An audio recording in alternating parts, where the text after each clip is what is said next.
8 scholarship, quadrilateral 3.6 unit, quadrilateral and their properties. What is mean by quadrilateral? Quadrilateral is shaped with 4 sides.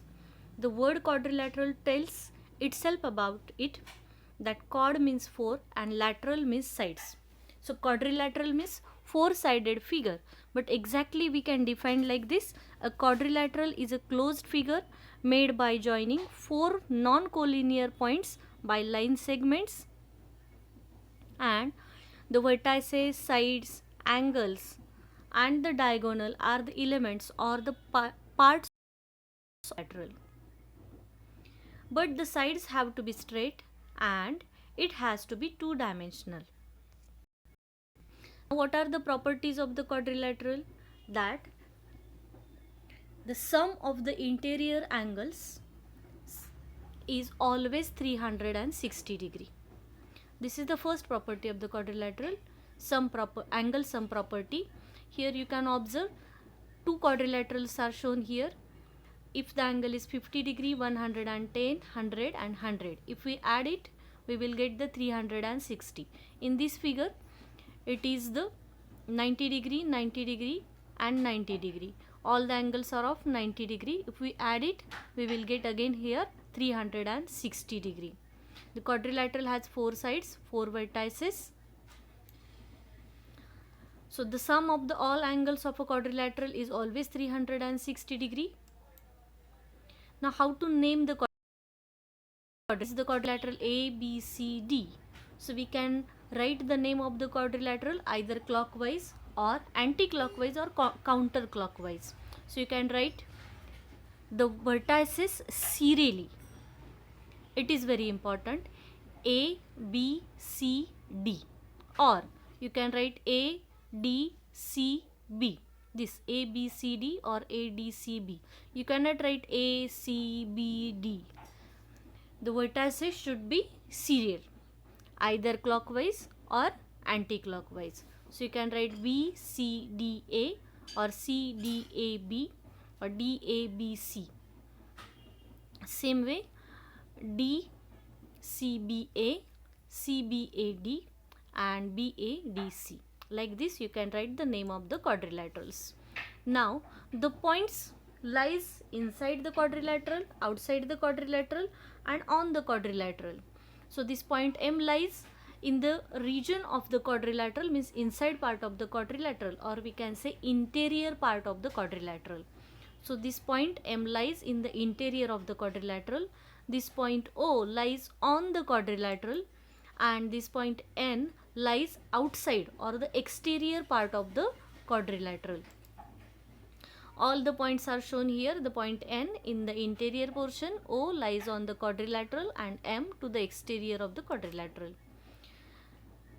Now the angle B and the angle D do not have any common arm, because the angle B we can say as ABC and the angle D is ADC. So they do not have the common arm. The arm of the angle B is AB and BC and arms of the angle D are AD and DC. So they do not share the common arm. That's why these two angles are called as the opposite angles. So angle B and angle D is the pair of opposite angle. Same way A and angle C also are the opposite angles.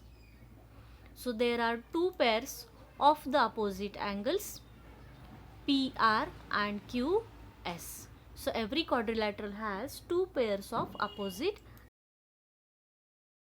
Angle B and C have a common arm. Is the AB and BC is the arm of the angle B and the BC and CD is the arm of the angle C. So they share the common arm BC. That's why these two angles are called as the adjacent angles. The angles which have the common arm are called as the adjacent angles. So angle B and C are the adjacent angles. Same way angle C and D share the side CD or arm CD. That's why these two are also the adjacent angles.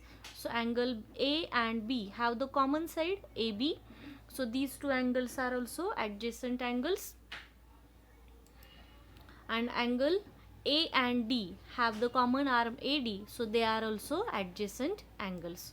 So we can say that there are four pairs of the adjacent angles: angle P and Q, angle Q and R, angle R and S, angle S and P.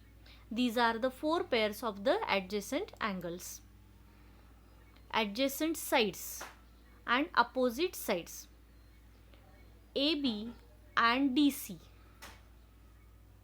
are the opposite sides of the quadrilateral. So these AD and BC are also the opposite sides of the quadrilateral. So each quadrilateral has two pairs of opposite sides and the adjacent sides. AB and BC is the adjacent sides. These two sides have the common vertex B. If two sides have the common vertex, that sides are called as the adjacent sides. So AB and BC have the common vertex B. So these two sides are the adjacent sides. This BC and CD have the common vertex C. So this is also one more pair of the adjacent sides. The side AD and the side CD has the common vertex D. So these two sides are also called as the adjacent sides. Side AD and side AB have the common vertex A. So these two sides are called as the adjacent sides. So each quadrilateral has the four pairs of the adjacent sides. Common vertex. So these two sides are opposite sides. Same way AD and BC also do not have the common vertex. So they are opposite sides. Understood? Same way we can write the adjacent vertices and opposite vertices. A and C are the opposite vertices, B and D are the opposite vertices. A and B are the adjacent vertices, B and C are adjacent, C and D, D and A. So there are also four pairs of adjacent vertices and two pairs of opposite vertices. Now the types of quadrilateral. There are 6 types of quadrilaterals: rectangle, square. You have learnt about it, rectangle and square. Now we are going to learn some more types, that is parallelogram, trapezium, kite and rhombus.